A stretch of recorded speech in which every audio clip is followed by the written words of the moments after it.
Trigger warning. Ghosts, ghouls, and gruesome stuff ahead. It's weird, it's dark, it's your kind of vibe.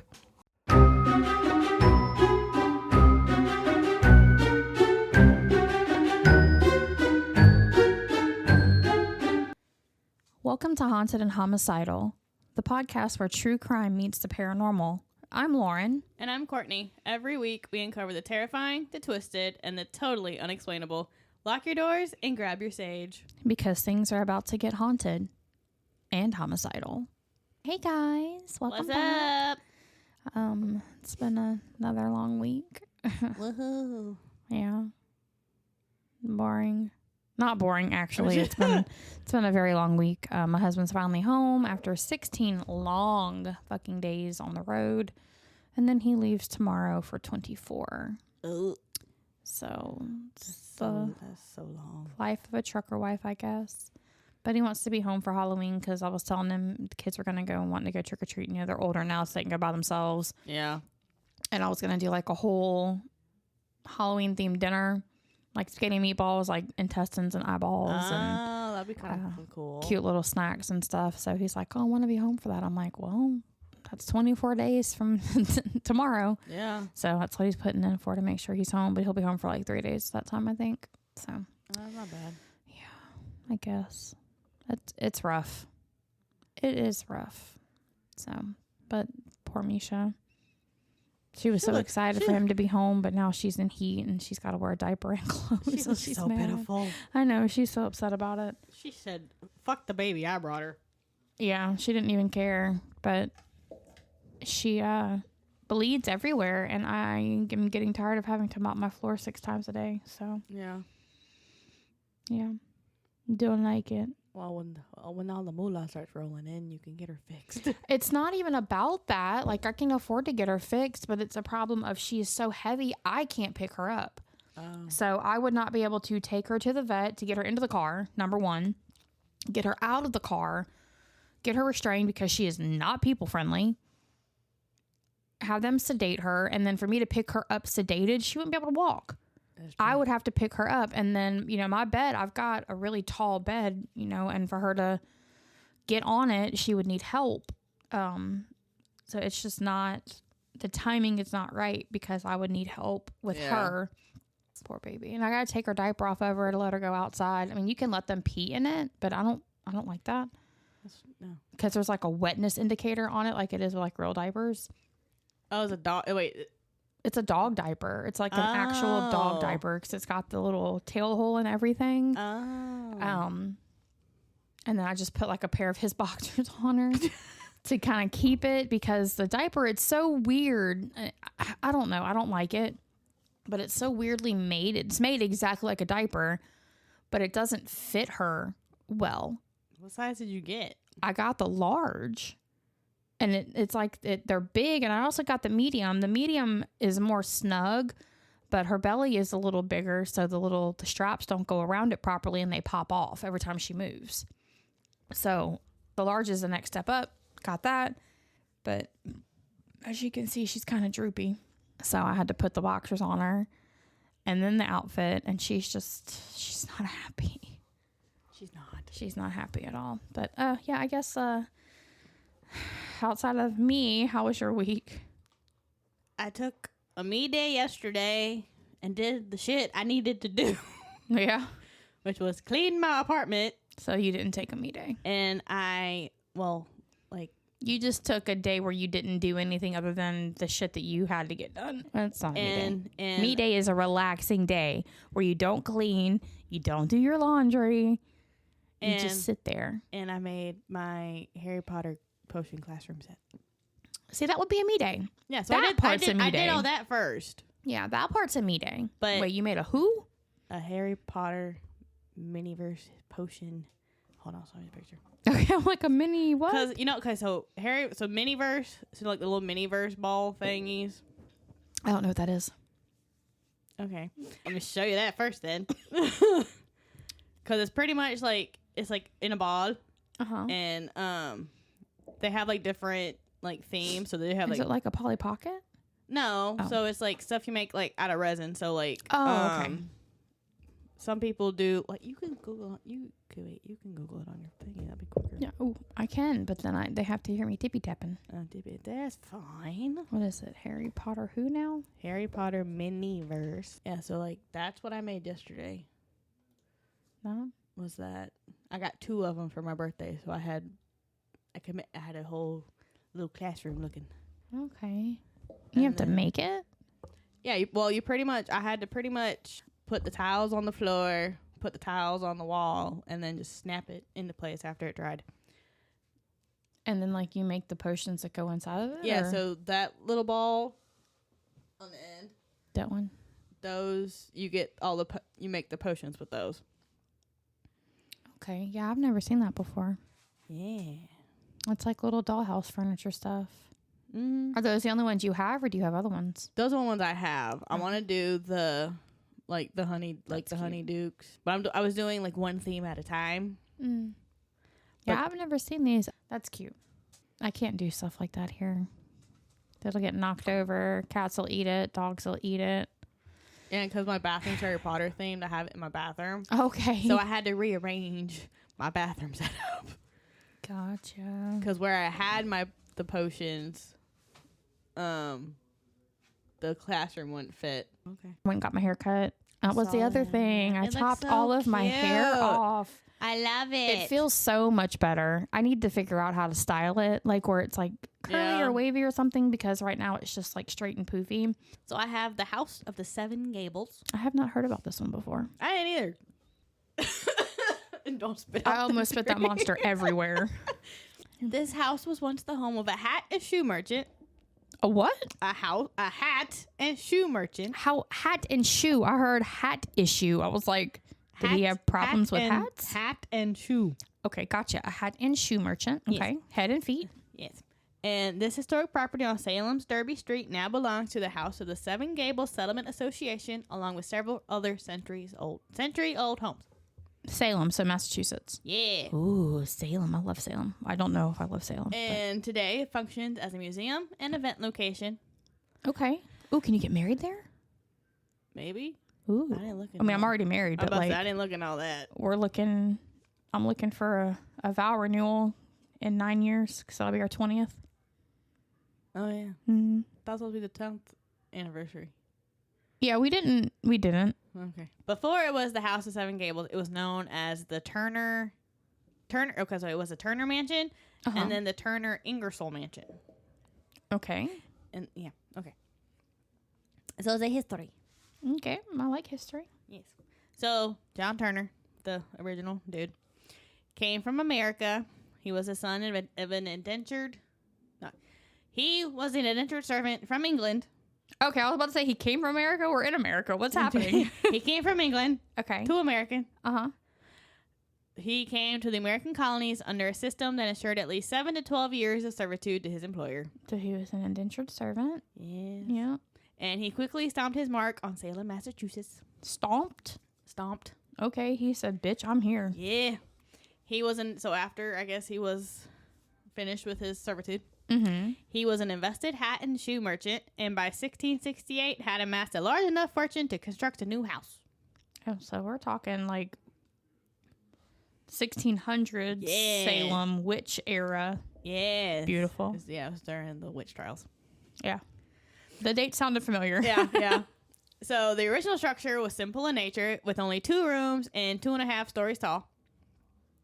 And he was not content with just being a hat merchant. He said there was much more money to be made, and he was going to find it. Good. I like a man with fucking motivation and inspiration. Good for him. Snaps. So he worked in Salem's maritime?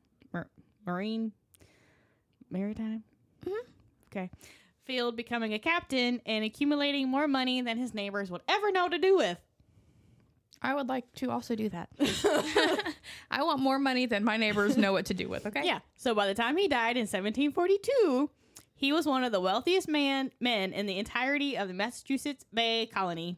Oh, wow. So Nice. his probate inventory, which means an itemized list of his ownings at the time of his death, spanned 14 pages. Oh, my God. Did he have family? Yes, he did. Okay. When the average inventory for the period was perhaps just 1 or 2 sheets long. 14 pages. Because in fact, his son, John Turner II, inherited 6 homes in the Bay Area. Oh my God. 200 acres of land. Oh my God. And a handful of ships docked at Salem's port. Dude. That man was rich. I need to be his daughter. John, can you hear me from the afterlife? Help. Help. I was born in Massachusetts, so I could be your daughter. Help. Help. Yeah, help.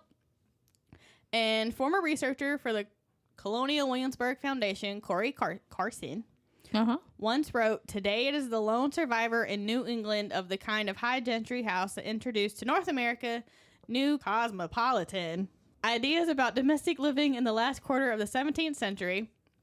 Merchant John Turner built himself a bigger, better dwelling than most of his neighbors owned."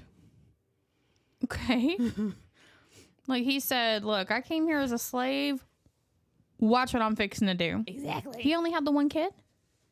That's the only kid that got mentioned. What a fucking lucky Yeah. damn kid. He didn't leave it. I mean, what about the wife? Like, did she die or she just didn't said get nothing left? about his wife Nothing? either. Okay. I was like, damn, okay. Well, all right. Yeah. Way to go, John.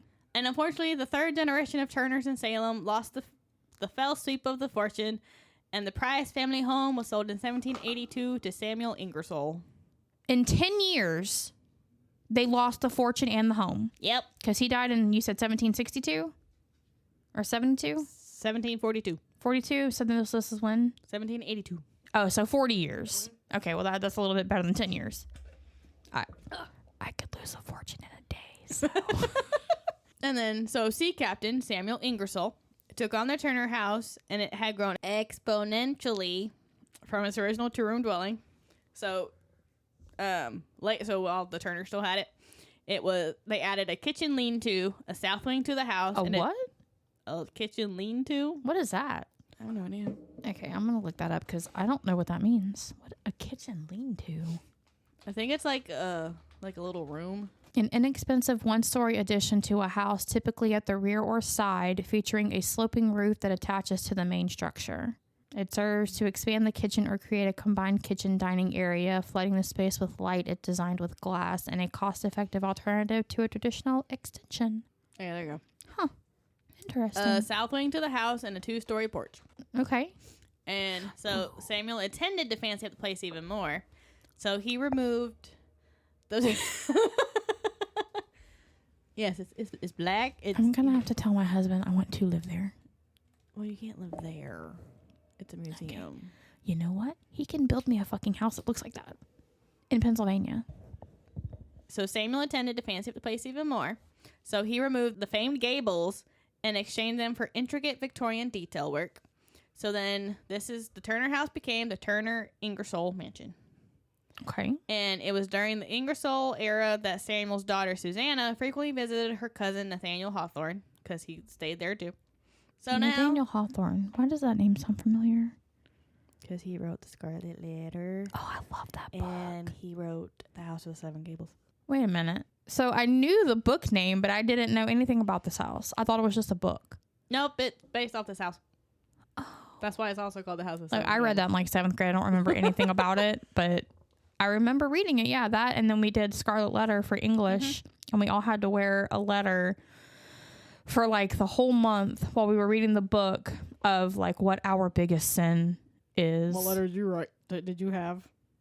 I had T because I talked a lot. Like I talked so much I would get sent to the principal because I was so like, I'm a social butterfly. Okay. Yeah. All right. So now we talk about the Hawthorne curse.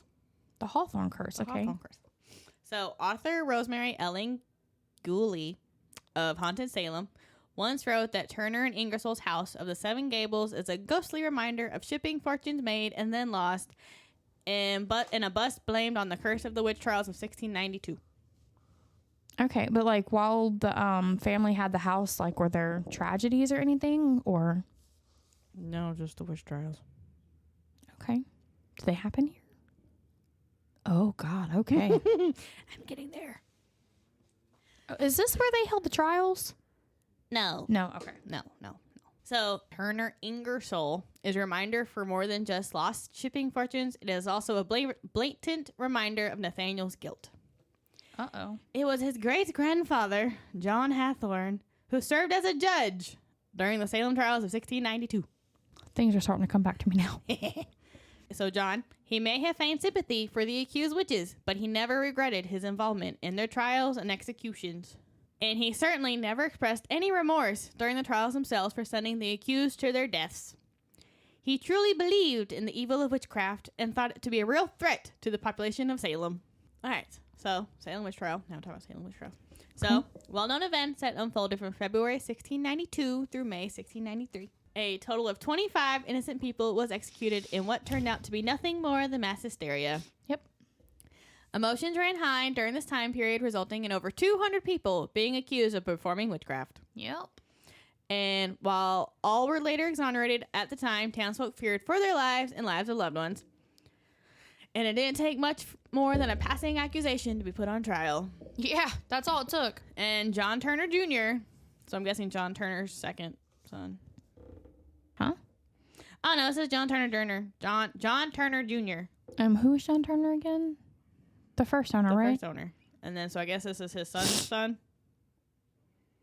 It would be his son, right? His son? His son. The one who got all the shit, right? Maybe. No. Maybe? Yeah, John. I don't know, because it said Junior, and I was like, who the fuck is Junior? And then I couldn't find who Junior was. Usually it's like the dad and Junior is the son. Well, his son was named John Turner II. So I don't know. I don't know, because it's usually senior, junior, and then the third. Mm-hmm. Was well aware of this and rightfully wanted to protect his sisters during this manic time. I'm confused now. Yes, I'm guessing. I mean, it might be the grandson of the owner. I think it's the grandson. Okay. So with the knowledge that children as young as 4 were being accused and faced potential death. Can you believe that? I know. 4 years old. Like, what the fuck is a 4-year-old gonna do to you? They can't even figure out how to use the bathroom properly, much less conjure something or damn you to hell. And so he built a hidden staircase along the fireplace within the Turner mansion. Okay. So he did that to protect his sisters because he was worried they were going to be accused of witchcraft. That way they have somewhere to hide. Gotcha. Okay. Yeah. Well, at least that's good, I guess. Yeah. All right. So the Hawthorne curse continued.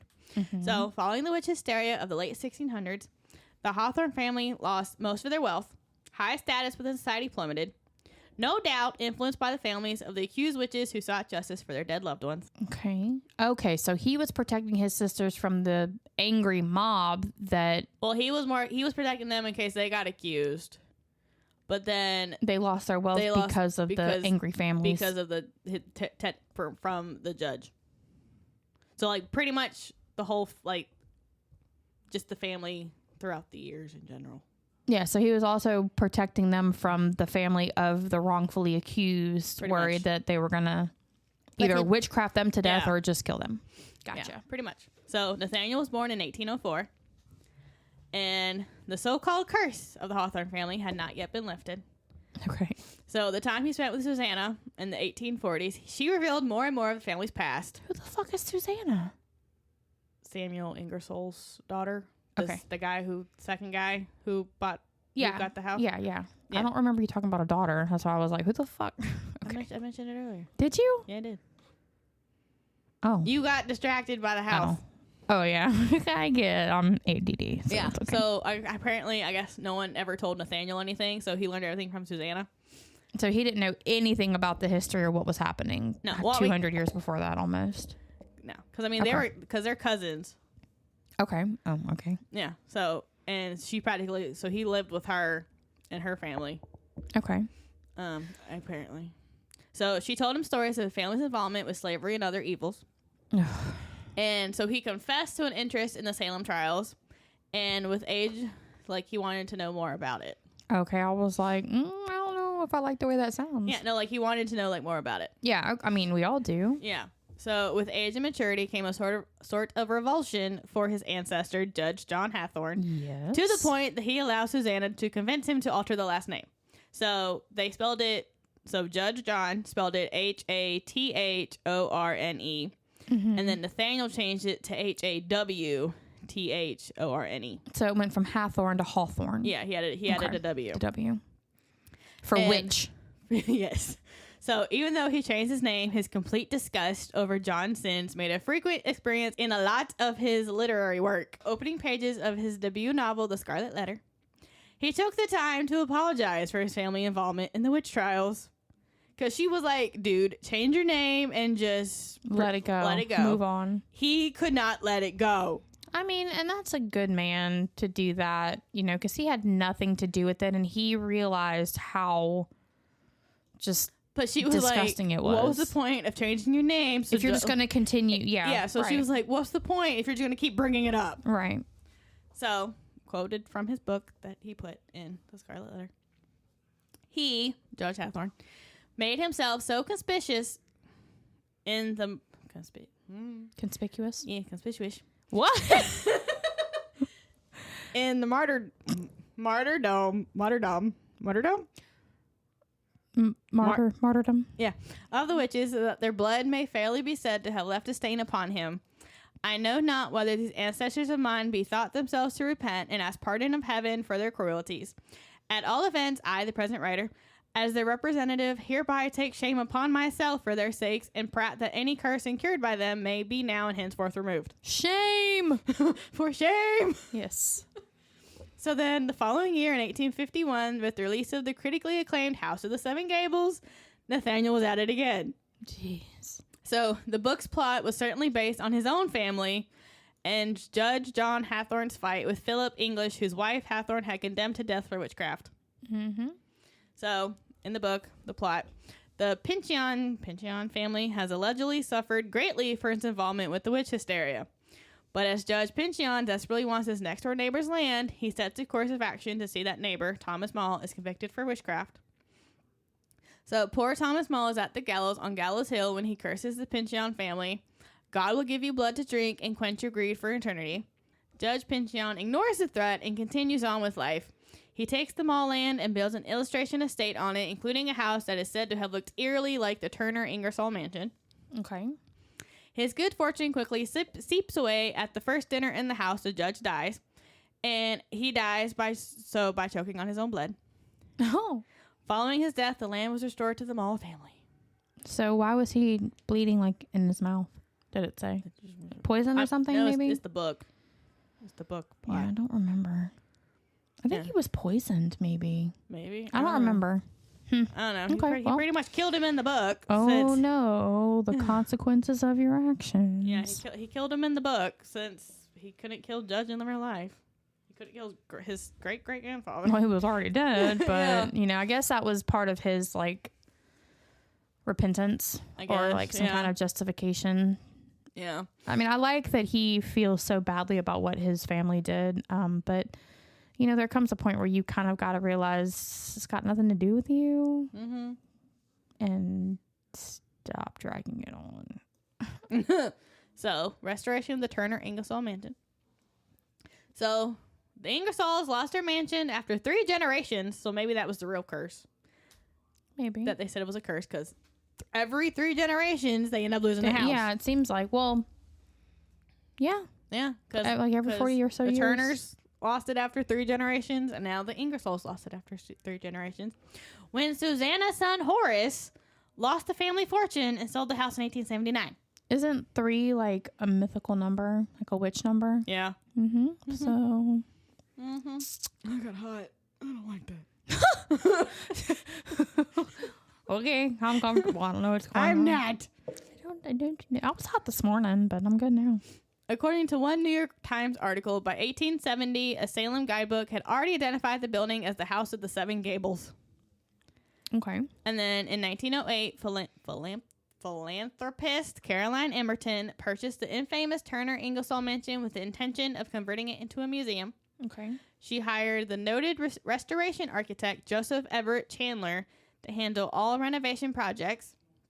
And interestingly, Chandler had just come off a project of restoring the Paul Revere House in Boston. Okay. And under her instruction, he brought back to life the 8, not 7, gables of the home, as well as to recreate Hepzibah Pincheon's scent shop featured in the book. Okay.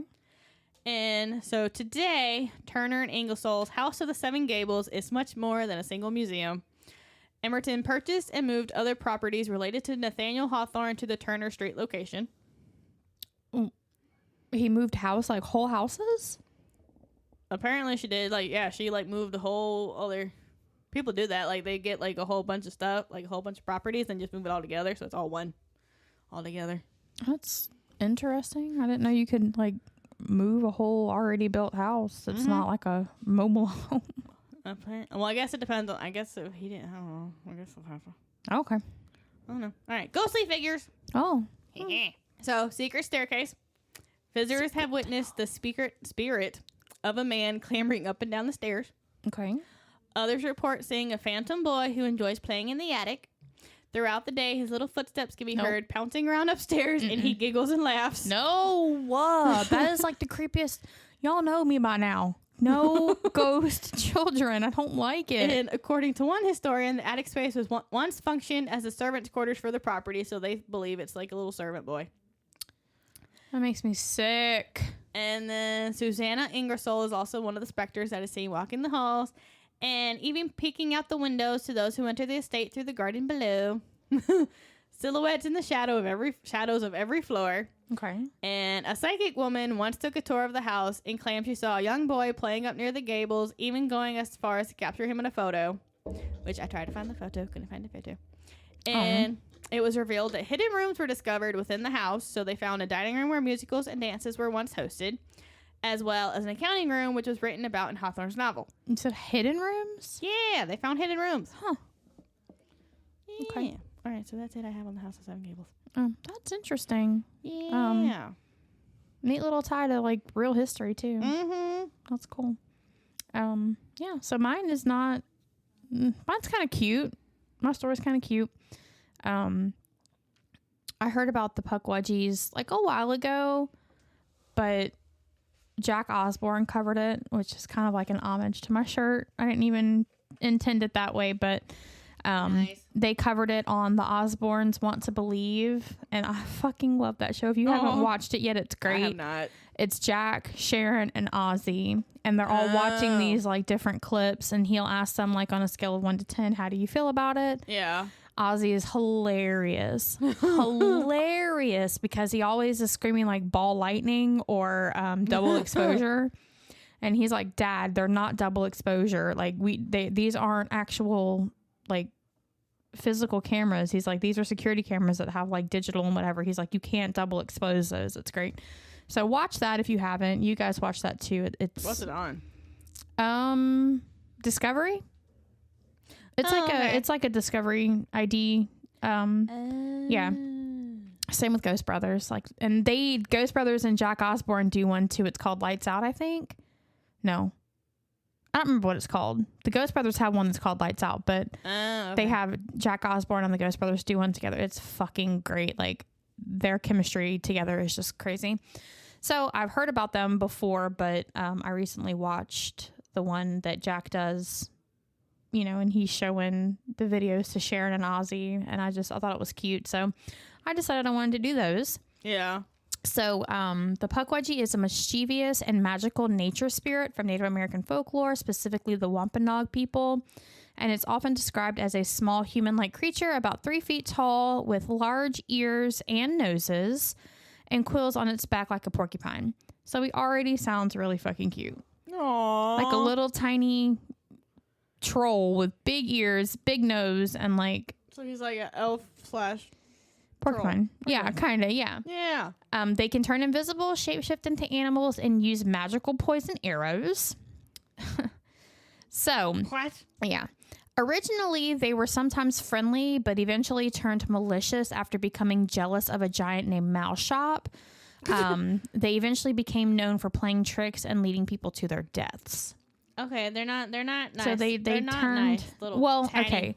So we're going to discuss Maushop and kind of see why the Pukwudgies turned evil. Okay.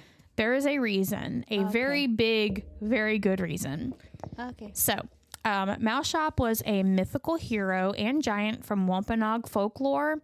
He is said to have several companions, including a frog and his wife, Granny Squanet, which is the leader of the magical woodland little people. A frog? Yeah, he had a frog friend. I don't know. That's the only mention of the frog. Okay. So there's a giant frog friend, and then his wife, Granny Squanet. And she was the leader of the magical little people. So you can imagine a huge giant and like a little fairy kind of creature. According to the legend, he came from Aquina on Cape Cod and lived there before the Wampanoag. Maushop was so large that his diet consisted mainly of whales. What? Yeah. To catch them, he threw boulders into the water to make stepping stones. So basically, like, his history and what he did is the reason, like, islands exist. And, he's the one that put the boulders in the ocean. Okay. He's the one that made the mountains, things like that. Okay. Just on that side of the world. Like, it's not everywhere. Over in, like, Cape Cod area, Massachusetts. Yeah. Which, hello, we both have Massachusetts stories this week. It's crazy. Like, we didn't even plan it that way. No. I had something else planned, but I couldn't find a lot of information. So then I saw that episode and I'm like, hey, I'll do that. I wasn't even thinking about it. Yeah. It's crazy. So during a celebration, he emptied his pipe ashes into the ocean and then they became Nantucket. So again, like these things are kind of leading up to how the seascapes and stuff became. At one point, a crab bit his toe, causing him to stomp around, leaving large footprints in the ground. Maushop's Rock is named for this story, but Christian missionaries renamed it to Devil's Footprint because that's just what people do. Maushop was seen as a provider for the Wampanoag, teaching them how to hunt and fish. He especially loved the Wampanoag in particular and helped them in any way he could. He taught them how to make spears and hatchets, nets and poles, bowls and homes, canoes and clothes, and anything that they could need to survive in the world. Oh. As time passed, people worried that they would not have enough sun for their crops to grow and feared that they had too little light for fishing and hunting as grandfather's sun began to appear less and less often. So, like, as the seasons change, light becomes, but at that time, they were not knowledgeable about this. They just saw grandfather's sun, and so they had to keep their fires going for light and heat and became irritated at having to keep their children indoors, because it was dark for so long. So they called on Maushop for his help. Maushop waded into the ocean until he saw grandfather's son's head peeking over the horizon and called out to him, quote, "Grandfather's son, the people asking to speak to you. They are tired of the darkness. They need your help. Their children long to feel your warmth on their faces and they need your light to fish again." But before he could finish his sentence, grandfather's son rose and raced across the sky to set again in the west. So grandfather's son was like, no, don't talk to me. Bye. Maushop waited through the night, and when he saw grandfather's son's head again, he said, "Please hear me. The people long to see you again." But the sun rose and raced across the sky once more. Maushop never gave up. That night, he gathered strands of seaweed and wove them into an enormous net, a fishing net so big it could catch grandfather's son. This time, when he waded into the ocean, he had the net, and he stood there waiting for grandfather's son to appear. When he saw the top of grandfather's son's head, he threw the net with all of his strength towards grandfather's son and captured him and told him that people needed him. Grandfather's son listened and thought that the people hated him because when he rose, they were always asleep and or ignored him all day long.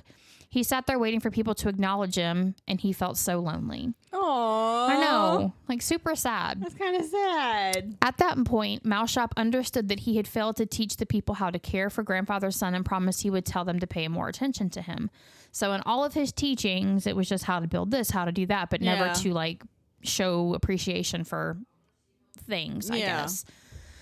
Because of the Wampanoag's love for Maushop, the Pukwudgies felt spurned and unappreciated and began playing increasingly mischievous pranks on the humans. Oh, they just felt unloved. They did, but it gets worse. Oh, no. Yeah. When the Pukwudgies' mischief became too much for the Wampanoag, they complained to Maushop's wife, Granny Squannet. At her request, Maushop gathered up all of the Pukwudgies, shook them into a daze, and flung them across North America. What? While many died, some survived and were filled with a powerful desire for revenge. You motherfucking... See? What? So, like, we're kind of seeing, like, why they're mischievous and angry now. They just felt unloved. Exactly. Y'all didn't have to do all that shit. Exactly. The surviving Pukwudgies made their way back to Massachusetts and escalated their behavior from mischievous to malicious. They began kidnapping children, burning villages, and luring humans to their death. So they were angry. I bet. I would too.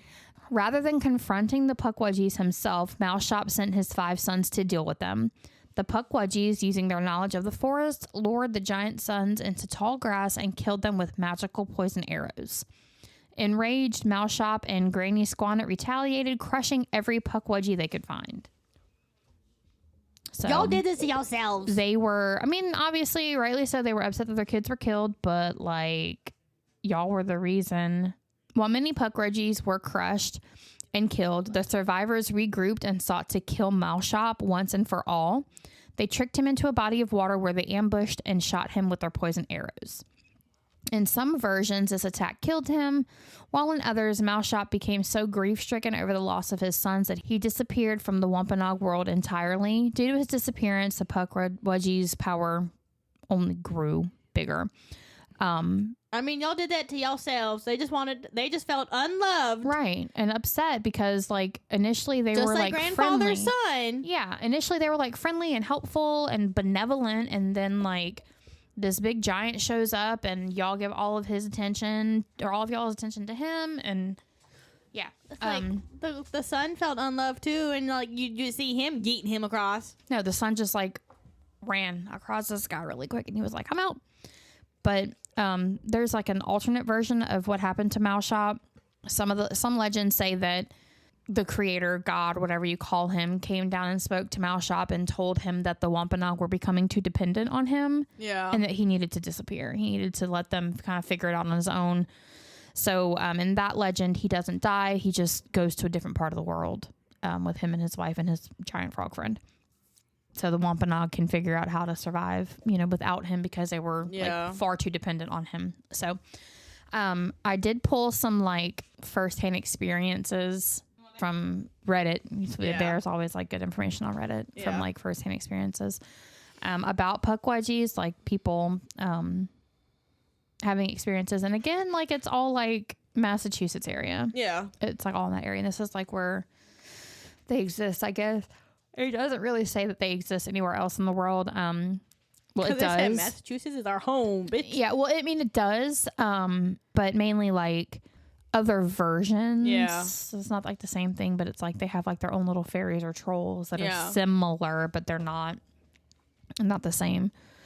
Reddit user suspicious half 5758, and this is all going to be quotes, states, when my sister and I were young, we both saw a Pukwudgie in our bedroom. We shared a bunk bed in a trailer as kids, and I slept on the bottom. She was on the top. I was 4 or 5, and she was 7, I think. Late one night, when I was getting ready to fall asleep, I saw something move out of the corner of my eye. A 3-foot-tall, slightly glowing grayish-blue goblin troll-looking figure entered into our bedroom. It moved slowly as if it were just wandering around. How did it get in? They have ways. They're magical. Okay. And they can vanish. They disappear. So, like, if they poof out, they can poof in. Oh, okay. Yeah. It had an elongated nose, fingers, ears, feet, and a long hedgehog-type hair down its back. So, very similar to what the legend states that they look like. A long, skinny torso, but fit and lean with muscle. The entity was wearing a Native American type of outfit as far as the cloth over its body. The entity walked into the middle of the room, stopped, and looked at both of us with a blank stare, staring into our eyes. Nope, under the covers. Nope, I see nothing. Yep. I don't know. I would feel like something that small, if I covered myself up, it like might jump on me and try to bite me. So I'd want to like see it. It says we were both dead quiet. It was weird. I didn't feel scared or threatened when it looked at me. It's more of a feeling of like respect and wariness.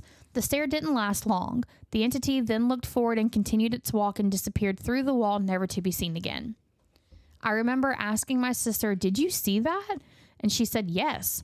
Then I grabbed my Nerf gun that was on my bed next to me that I just got and told my sister that if it comes back, I'll shoot it. She said, "Okay," and we went to sleep. Told our parents. They didn't believe us, of course. No big deal. We weren't distressed about it, but we did both remember the exact details of our sighting throughout the years growing up and bringing it up every now and then. As kids and growing into adulthood, we had no idea what we saw. We just remembered the exact details of it. Fast forward to when I was in my 20s, I was watching a ghost hunting show. I forgot the name of it, but I think it was a group of college students. This group would describe what type of ghost and go beyond just saying you have ghosts.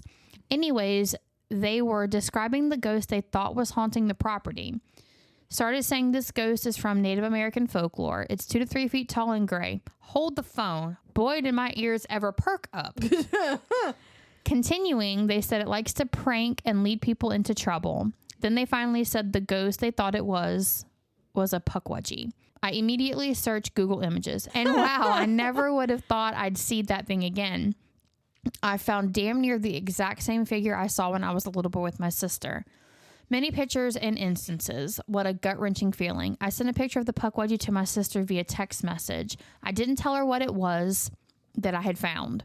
Only sent the photo. She said, "Oh my God, where the fuck did you find that? That's the thing we saw that night." We then talked a while on the phone, recalling details yet again on what we saw all those years ago, but with more uneasiness and excitement this time. I can't believe how random that was. Got to reading about all the folklore and searching images. Pretty good depictions of what they look like. Some scary ones too. The one we saw didn't have big fangs or claws that I remember, or it just chose not to show it to us because we weren't a threat. Well, that's good they didn't see all that then. It's also fucking creepy. That is like creepy. If you see like a little 3-foot troll in your room just like looking at you. Nope. No. I'd be like, can you get the fuck out of here? Yeet. And like, don't go through my wall. That's rude. Use the door. Exactly. Well, no, because then he won't be able. He can't reach the door. He can jump, or at least he could knock. Be like, I need to go through your wall. Be like, be nice about it. Like, respect my house, please. Well, then he would have woke up the parents. Maybe he's one of those things only kids can see. Maybe. So on the New England Folklore blog spot, it says Mary lives in Norwell and was taking care of a friend's large Labrador retriever while the friend was traveling.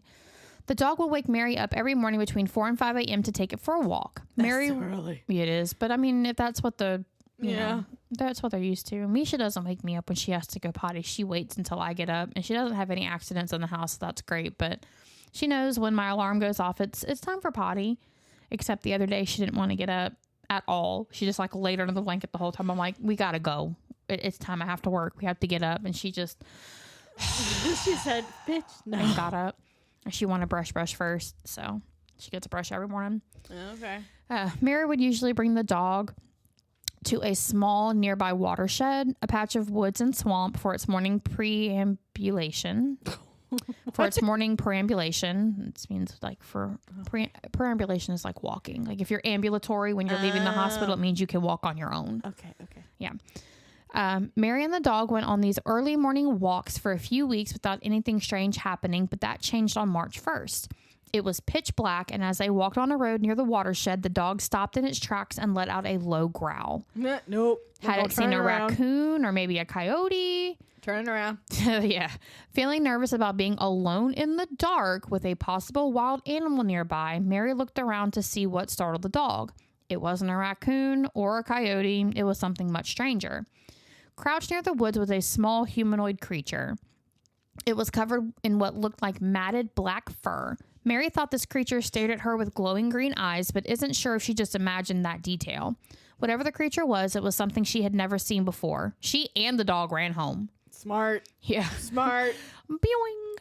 I'd run home too. No shit. Fuck that shit. No shit. No potty time for you today. Right. A few days later, the dog went home to its owner, and Mary thought that was the end of this strange experience. But on the night of March 13th, so 12 days later, Mary heard some unusual sounds coming from outside her house. Nope.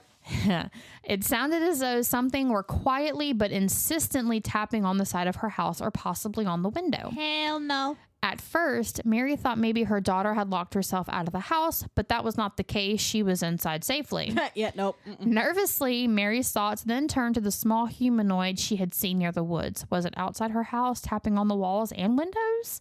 That would not be my first thought. No. I probably wouldn't even think about that. No. I'd be like, there is someone trying to kill me. Let me go grab my 9.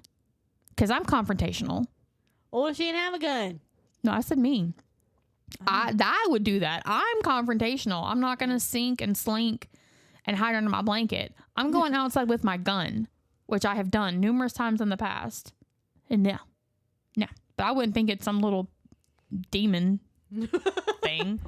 The next day, she talked with some people at work about what had been happening, and one of them suggested that she had encountered a Pukwudgie. Pukwudgie is one name for the small, hairy, magical humanoids that are said to live in the woodlands of New England. Basically, they are a type of fairy. Not a pretty tutu-wearing fairy like Tinkerbell. Tinkerbell didn't wear a tutu. It was a dress, but... Yeah. I mean, when you see pink Tinkerbell, like, Halloween costumes, they're always in, like, a little green tutu. It's not a tutu, though, I know, but they're always in a tutu. I know, but it's like she didn't wear a fucking tutu. She didn't wear a tutu. She wore a green dress, but I mean, I guess the tutu just makes it cuter. I don't know. I love seeing like little babies in tutus. I know, they're so cute. But a scragglier, rough around the edges fairy. They are a type of fairy you'd expect to see in the woods around here, which are rough, rocky, and filled with poison ivy. So they're like they're not ugly because like they're really cute. The pictures of them are really cute, but they're not like Barbie fairy, I guess would be what you would call them. Yeah. Pukwudgie is something of a modern term, at least in New England. The Native Americans in New England had other names for these beings like Makiwisug, Mekumwasuk, Milkumweswak. So they couldn't decide on what they were called. They called them. I like how they all start with an M though. Yeah, I like the one that was like Mikumwasuk because they eventually did suck. Yeah, like they were nice and then they sucked, but they had a good reason to suck because they were mistreated. Exactly, and killed. They just wanted love. Yeah. Pukwudgie was originally a word used by the Ojibwa Indians of the Midwest to describe the small magical beings they encountered, but it has since become a popular word in New England and particularly in Massachusetts. Pukwudgies are believed to be mischievous at best and malevolent at worst, which, again, we know why now. Mm-hmm. Traditionally, the local Native Americans believed that the little people would help humans if treated with respect, and they did. See, and then you guys stop loving them, and they turn to little bitches. Yeah, so, and now they're saying this is not the case with Pukwudgies, but initially it was until they started being ignored and disrespected and looked over. Then stepped on and murdered. Yeeted. Right. Who supposedly like to shoot people with darts, lure them off cliffs, and in general lurk around and frighten anyone who encounters them. Mary's encounter is similar to several other well-known Pukwudgie encounters. For example, in 1990, a Raynham, Massachusetts man named Bill Russo was walking his dog late at night near some woods when he saw a small, hairy humanoid creature which tried to lure him into the woods. He said, "Come here, big boy. Bring me that dog." He declined the offer. He said, no, thank you. No. And Christopher Balzano describes a very similar situation in his 2007 book, Dark Woods, Cults, Crime, and the Paranormal in the Freetown State Forest. That's a long-ass name. Yeah. These books always have long names.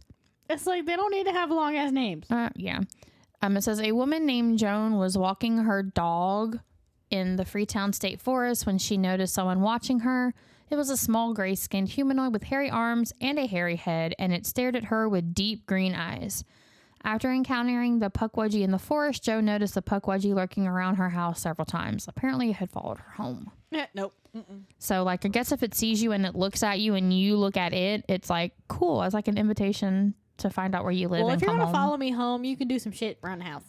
Yeah, I mean, you're little. You can, like, scrub the baseboards and shit. Exactly. I can't bend down to do that. Like you I'm can not at least do something. You, like, if you're going to follow me home. Yeah, like, I didn't invite you, but if you're taking this as an invitation, like, I am inviting you to clean the cobwebs out of the corner of the floor, scrub my floorboards. Yeah. Yeah. Get, like, in the deep crevices in the back of my closet. Exactly. You know, do something. Like, and then to work. Then I can let you ride my dog like a championship horse. Okay? Because you're tiny. Don't do Mischa like that. She would be okay. She'd try to eat it. I mean, it's Mischa. She would try to eat it. Probably. Most definitely. She tries to eat everything, even people. So yes. Yeah. But those are our New England, Massachusetts stories this week. They matched. We did not do that on purpose. Nope. It just seems to happen that way every time. I guess we're just called to do the story, and then it just, I don't know. We just do it. It works out that way. Yeah, it just works out. I love it. That's great. That just means like we're doing what we're supposed to be doing because it formulates that way. Like, yes, perfectly. It's crazy. So thank you guys for listening again. I don't know what episode this is. I don't know. We've lost track at this point. It's week 10. So I think we're on episode 20. I think this is episode 20. Maybe, yeah. Because 2 times 10 is 20. Yes. So I'm pretty sure this is episode 20.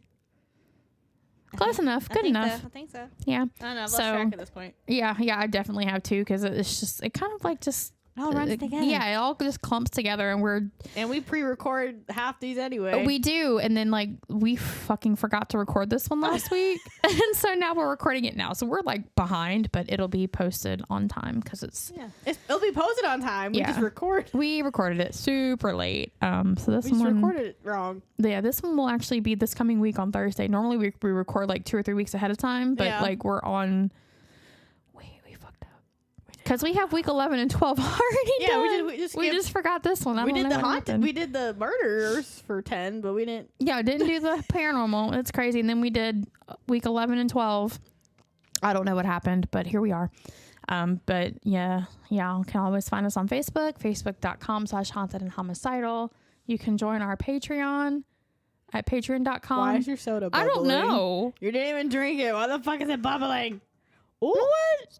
Is it? Ooh. I had one sip because we were confused about what the drinks were. Yeah, I didn't even pay attention when I grabbed it because I was like, yeah, I don't know. Usually it's right. So I'm like, I never. That's what I'm saying. Like, they never usually fuck up there. And usually I don't have a receipt, so I never know what you order. So I'm like, I guess this is right. Yeah, I forgot to screenshot it. I'm going to have to start doing that to make sure it's the right thing. Yeah, so I'm like, I guess this is right. Yeah. You can find us at patreon.com/haunted and homicidal. There are tiers that you can purchase. You get have goodies. You get special little goodies. Hopefully not next weekend. Weekend after, we'll have pictures of our shirt. And cups. Oh, and cups? She's working on those. Oh, hell yeah. We'll have pictures of our shirt and cups. I think that's why they're bringing it when they're bringing it. Oh, okay, cool. Oh, I'm excited. Yes. And then we'll also have, like, on our Facebook, we'll go ahead and post pictures of the Grimoire Academy stuff that we find or what we buy. I plan on buying. Of course. Yes. Why would I not? And then you guys can always email us at gmail.com. Nope.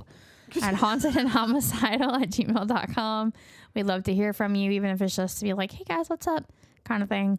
Or, if you have your own paranormal stories or suggestions of something that maybe you want us to talk about, murder, mystery, whatever, you guys can send us an email about that. So, yeah. Y'all might hear the X-Files theme in the background because my husband's watching TV. So, if you guys hear that, sorry, or you're welcome. I don't know. X-Files is interesting. I don't like it. Really? Mm-hmm. I'll watch it when my dad watches it when he has it on. Yeah, I don't. Over there. I can never get into it. Just like Supernatural. People look at me like I'm crazy because that's like a fucking show that I should be like obsessed with. I never finished it. My mom watches it, but I watched like a few episodes. But I haven't. I have a bad habit of not finishing shows. I don't. I do unless I just don't like it. Because I'm like I never sit still long enough to sit there and watch TV. Yeah. I really don't either anymore, especially because he's gone, because like it's just me. I'm having to do like literally everything. And when I'm doing research, I have usually chopped on for background noise. Yeah, I have like... it's not something I have to pay attention to. I usually have like the Great British Baking Show on or something like that. Me too. Yeah, some kind of cooking show. But I have to get a temporary code for my iPad to watch Netflix. Bitches. Just buy Netflix for yourself. It's like $17 a month. Bitch, I ain't got no $17 a month. Yeah, I know. It's just getting ready to go up. Hulu's getting ready to go up too. Yeah. Anyway, that was our stories for this week. Tune in next week and the week after, and then the week after, and then the week after, and then like all the other weeks. Yes. For the rest of forever. Especially Halloweeny. Yeah, we got some really neat Halloween stories coming up. So, but we've got a big one coming up in the next couple of weeks. So, hope you guys keep listening. Keep us on your number one. I'll say, because if you can see us, that's creepy. Don't see us, please. I have social anxiety now. We look... Just kidding. I really don't. I don't. We look rough. Yeah. I don't even try. What the fuck's the point? I'm going to try. It's like, I'm either wearing work clothes or I'm in... Yeah, I'm going to try like when we go to the Grimoire Academy. Yeah. I need to get some kind of... I don't know what to do with my hair. I need it to be cold so that I can wear my hair down. It's not going to be cold. I know. It's starting to get cooler, though. I'm so fucking excited about it. My hair probably going to be like this.